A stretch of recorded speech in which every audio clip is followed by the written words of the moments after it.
Good morning, everyone. Good morning. Happy Easter.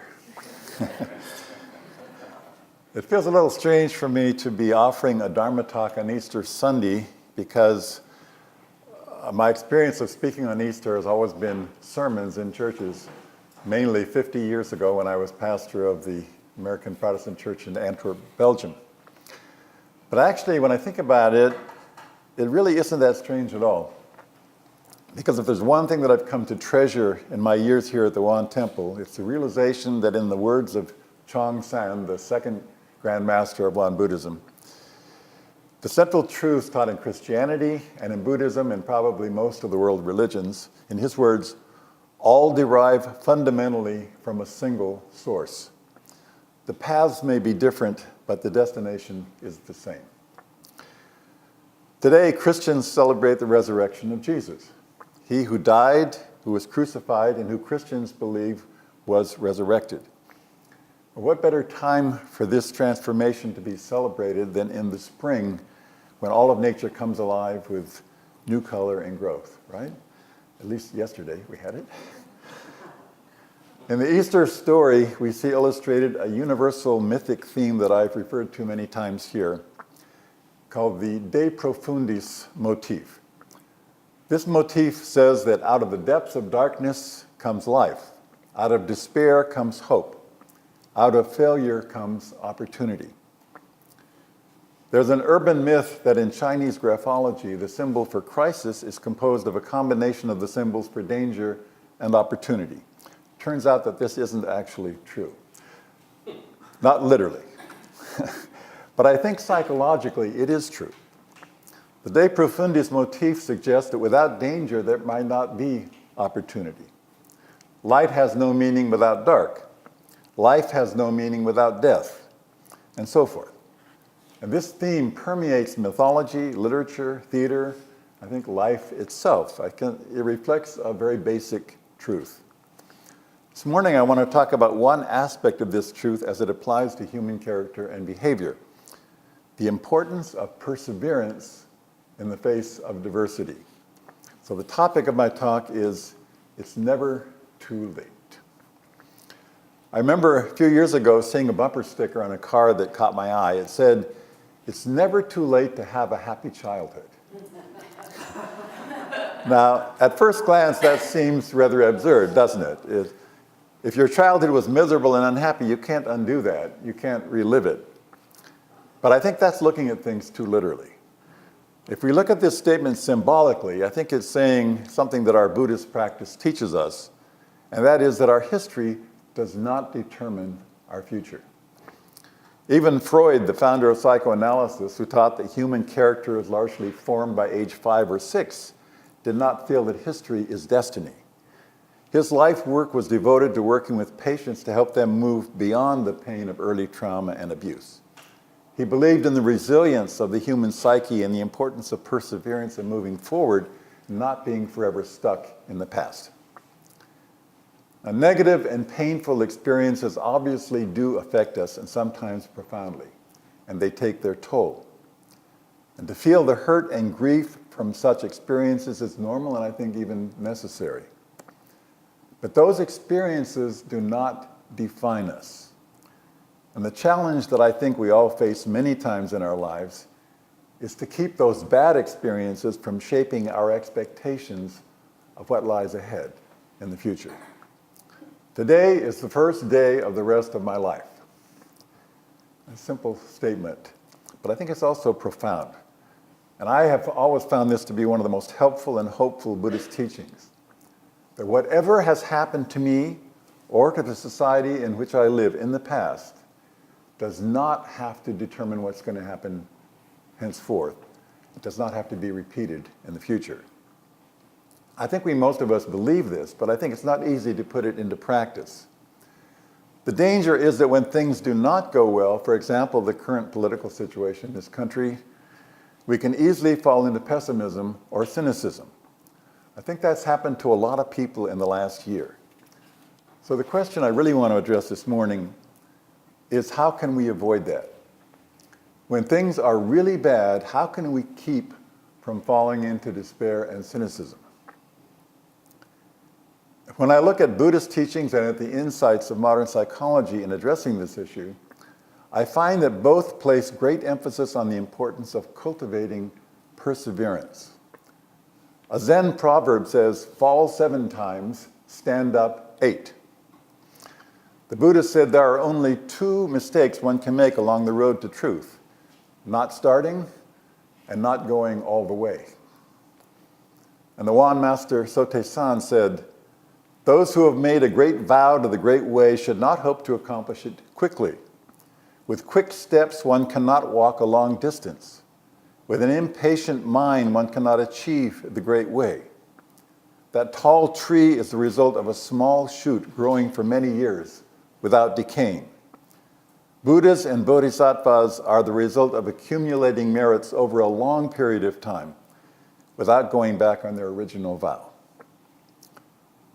In short, these teachings say, I think, that we need to have perseverance if we are to succeed in overcoming adversity. But how do we cultivate perseverance? I think there are a few answers to that. First and foremost, I think, is maintaining, as we try to do, our spiritual practice.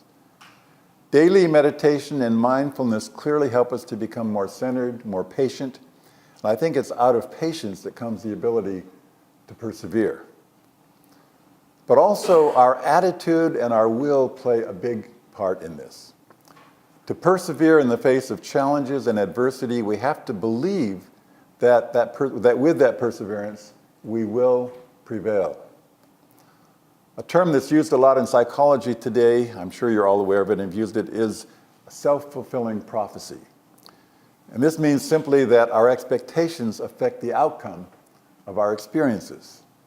Psychological research shows clearly that when you expect a negative outcome or failure, that's much more likely to happen than when you expect a positive outcome. In medicine, the placebo effect is a perfect example of this.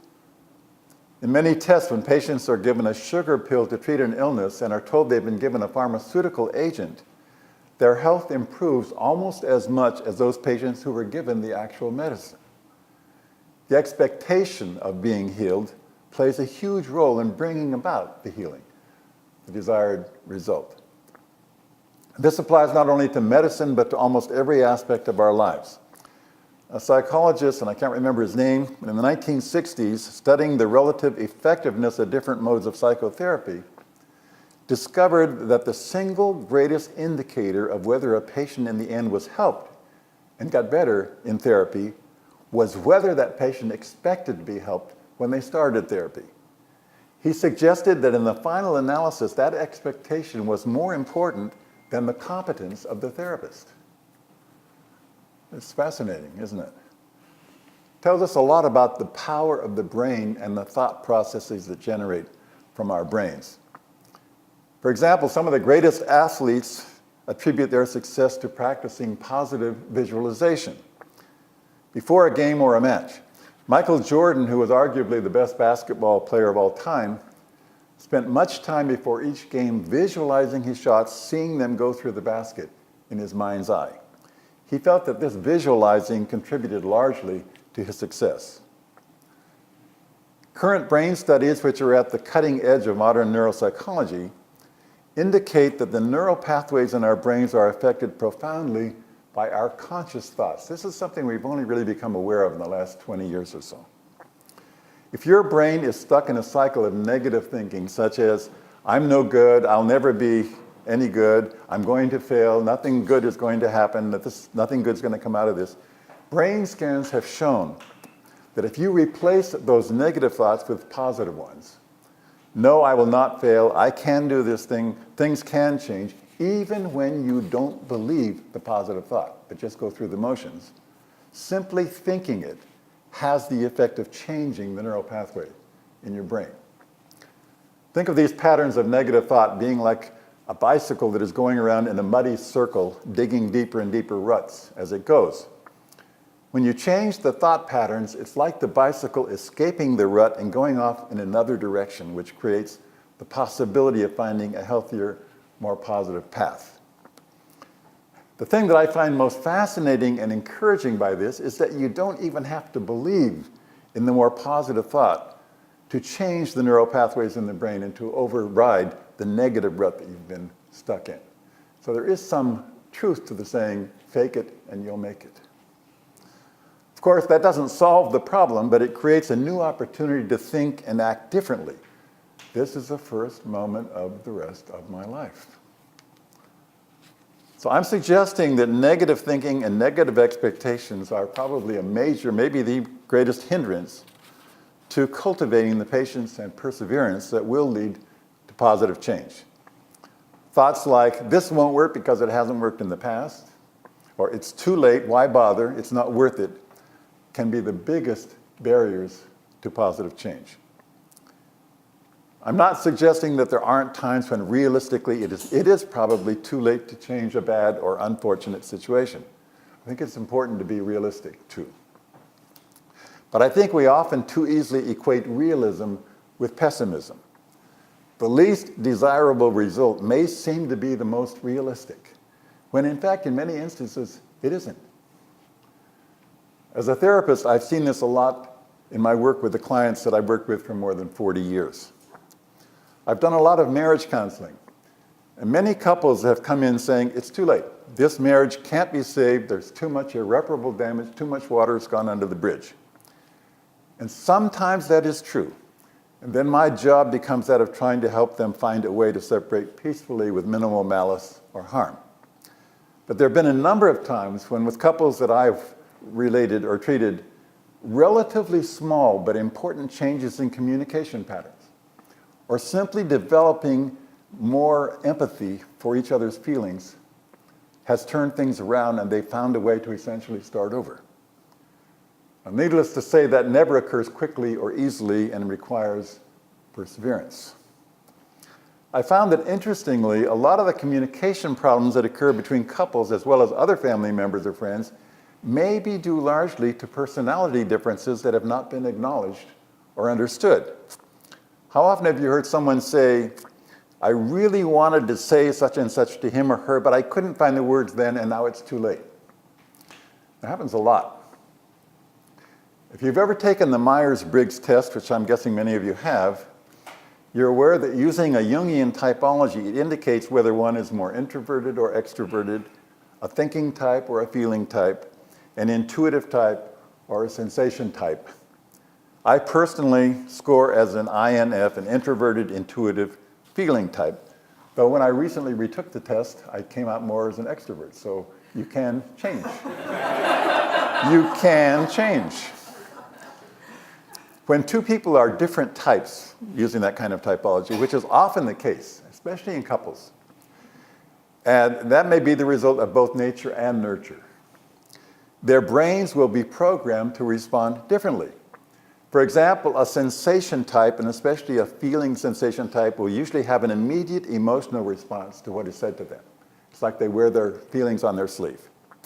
While an intuitive type, and especially a thinking intuitive type, will often need some time to process what has been said to them and even to be aware of what they're really feeling. So many misunderstandings between couples, friends, or family members, I think, stem from the fact that the two people are processing things differently and they don't realize it. The intuitive type needs to realize that if he or she didn't respond immediately, it was due to needing more time to process things. So they needn't feel that it's too late to respond later after having thought things through. This idea, well, if I didn't say it right then, it's too late now. No, it's not too late. Say it later. Say it tomorrow. But it still matters.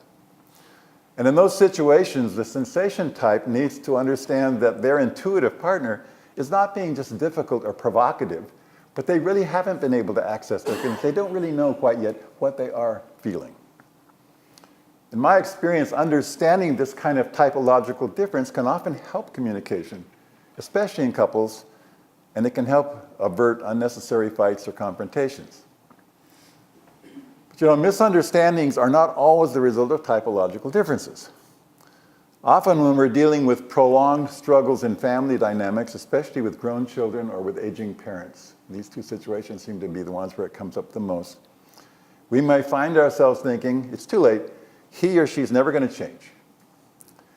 And here I can give you a personal example from my own life of how things sometimes do change. My mother was a very lovely person. But when I was growing up, she was a very insecure person, and she seemed to always need to be at the center of attention. From the time I was a teenager until midlife, I felt, to be honest, very ambivalent toward her. Every conversation always seemed to end up being about her. And had she died before age 70, I would have had a lot of unfinished business in dealing with my feelings about her. But in her 70th year, a strange thing happened. She had a terrible accident. She fell from a cliff by the ocean in Northern California, 30 feet onto the rocks below. Miraculously, she survived with just a broken hip and recovered completely. But then something happened. She changed dramatically. She became more accessible, more empathic. She stopped repeating stories that I'd heard far too often, where with a laugh she'd talk about what a brat I had been as a kid.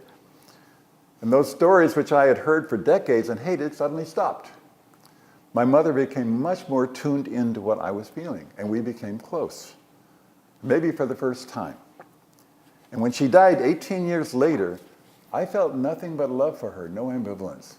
And I'm really grateful for that. Now, granted, not everyone with a difficult parent has the good fortune, in quotes, of that parent falling off a cliff and becoming a new person. But I think we have to be really careful when we think he or she is never going to change. Daniel Siegel, the neuropsychologist who's done wonderful research in the neuroplasticity of the brain throughout the lifespan, in his book Mindsight, he describes a patient of his who was in his 80s. This man was very narcissistic and arrogant. His wife of 50 years and his children, while clearly loving him, felt he was the most difficult person they've ever had to deal with. It was as though empathy was not part of his DNA. He came to see Dr. Siegel only because his wife and children told him he had to, or they wouldn't have anything more to do with him. They were fed up.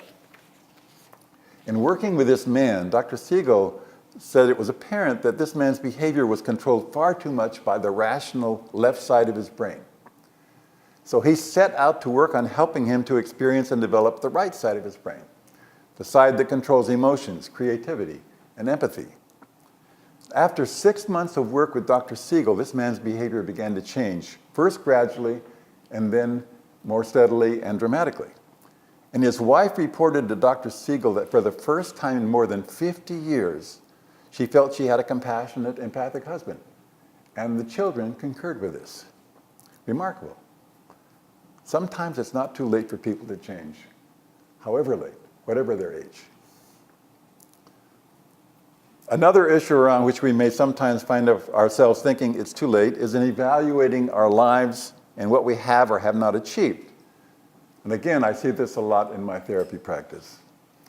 One of the most frequent examples of this is clients in their 30s or 40s, especially females, but not only females, in this male-dominated city, who want to find a life partner but have not succeeded so far. And so they say to me in therapy, it's too late. My friends are all getting married and having kids. It's just not going to happen to me. Sometimes it doesn't. And one learns with perseverance to shape a meaningful and satisfying existence as a single person. But there have been so many times when the person who felt it was too late found that they were giving off the wrong signals or failing to recognize red flags in unsuitable partners. And with time and perseverance, did find a suitable and good partner.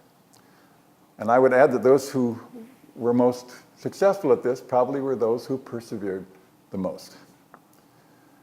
When there are those people who struggle with finding a meaningful vocation, there are those who struggle with finding a meaningful vocation by age 40 or 50, and they feel like it's too late for that to happen. And here's another area where I think perseverance is so important. Today, more than ever, you see people going into second or third careers in midlife. Just a few years ago at Union Seminary, where I got my training here in the city, the average age of entering students was over 40. People who had been practicing law, medicine, and finance were seeking the ministry as a new career. And you can make a long list of people who have found their vocation late in life. Ray Kroc started McDonald's when he was 50. Colonel Sanders started Kentucky Fried Chicken when he was 65. Julia Childs published her first cookbook and made her first TV show at age 50. Grandma Moses was 80 when she decided to take up painting.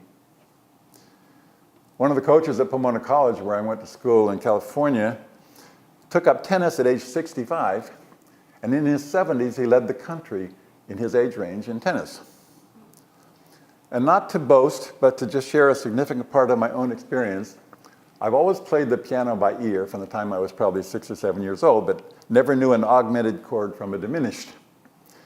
With strong urging from my therapist, I took my first formal piano lesson at age 50. And 4 years later, my group, Riverside Drive, performed at Birdland. And I told my wife that night, you can shoot me now and I can die. It's never too late. Finally, I want to talk about our expectations about what's going on in the world.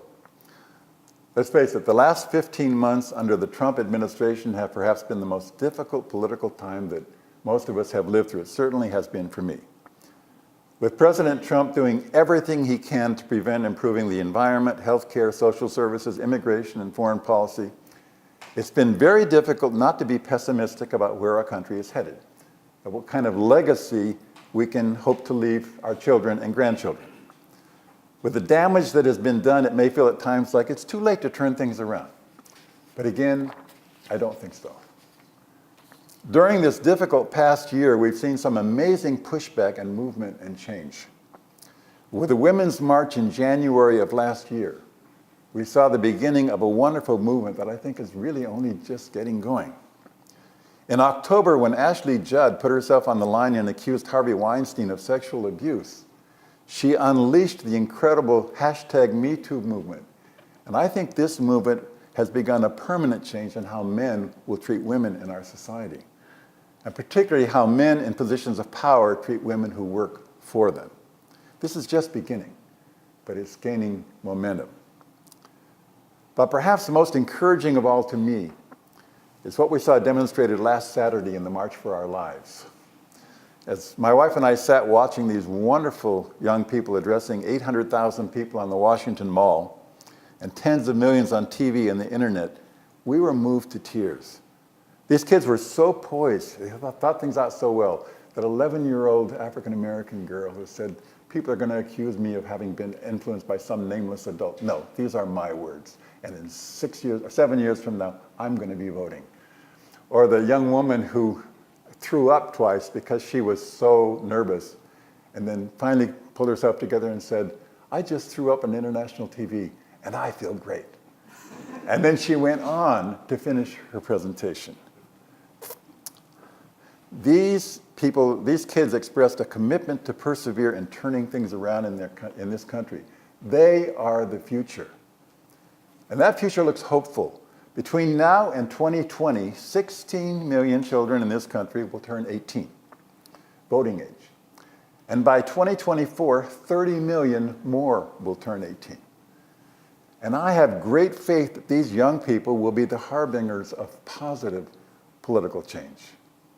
I trust that they will show great perseverance in pursuing an agenda for a more sane, civil, and compassionate society. It's not too late.